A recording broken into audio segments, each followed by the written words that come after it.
What's going on, everyone? Jack here from Chrome, and this is the ZimaCube Pro. It's a different sort of product.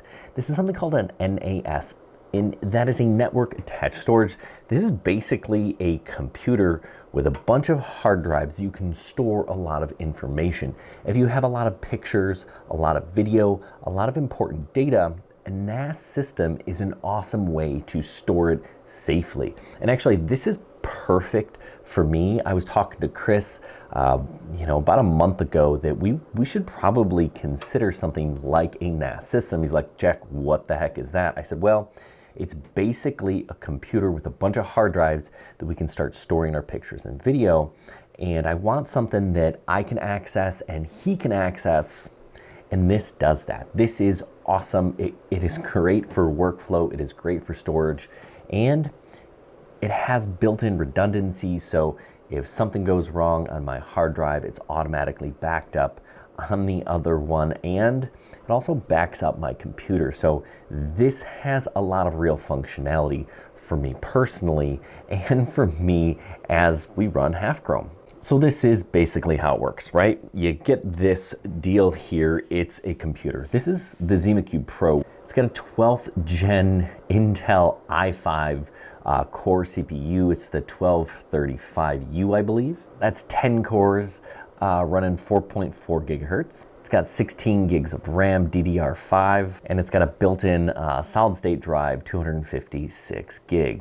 Now I can add up to 6 different hard drives in this thing, plus a bunch of solid state drives over here. I have 2 12 terabyte hard drives in there. That sounds kind of ridiculous for a total of 24, but I actually have it redundant. So I'm really only using 12 terabytes of storage only, right? But it saves on one and then it copies on the other. You can run this in a RAID 1, 5, or 0 configuration. I can't tell you that I know what that means. I believe it's a RAID 1 configuration that I'm using. Some people say go RAID 5. I think RAID 5 is if you're using, I think, like a third hard drive. RAID 1 was, I don't know. Leave a comment down below and let me know what the best one is. But this is a pretty awesome device. I even have the ability, right? This is an old external hard drive. I think this is 6 terabytes, and I can connect this just via USB-C, and then either in the back here or up in the front. I'm going to connect it in the back here, and then I can actually access this through their OS, right? They have a ZimaCube OS system, and if you're like, listen, I want whatever true NAS or whatever OS, Windows, you can put whatever system you want on this thing. It just comes with ZimaCube, and that's what I'm running. The interface is pretty easy to use, and I'm able to access everything on my computer here just through Windows Explorer. Now I had to map the hard drive on this thing, or the network drive, or again, forgive me because, listen, I'm kind of learning this stuff as we go, but I can access all my pictures and videos that are on here right on my computer. Now, Chris, who doesn't live here, right? He's miles away. He can actually access this stuff as well on his computer, which is fantastic, right? So we can share files and share videos.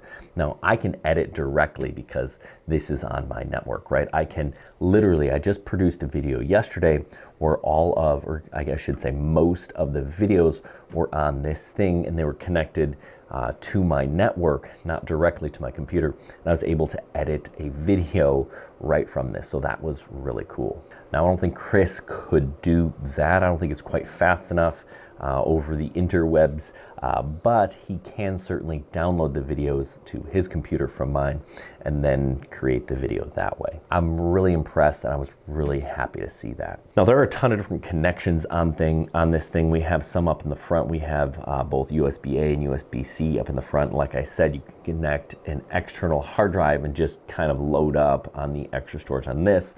Then in the back, we have 2 USB-Cs and 3 USB-As. I believe they are Thunderbolt 4 compatible. Now, not all USB-Cs are Thunderbolt, but Thunderbolt gives you, I think, 20 gigs, right? A 20 gig transfer speed up to, right?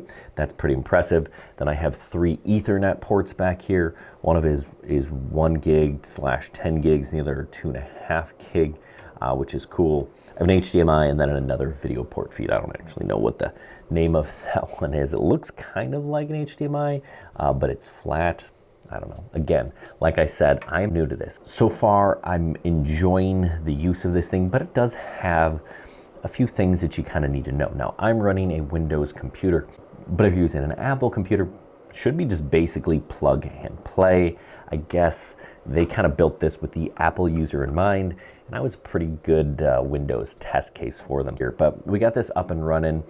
I could not have done this on my own. I needed some help from Zima to get it rolling. It took them like 2 minutes looking at my screen to diagnose my problem, and I fixed it.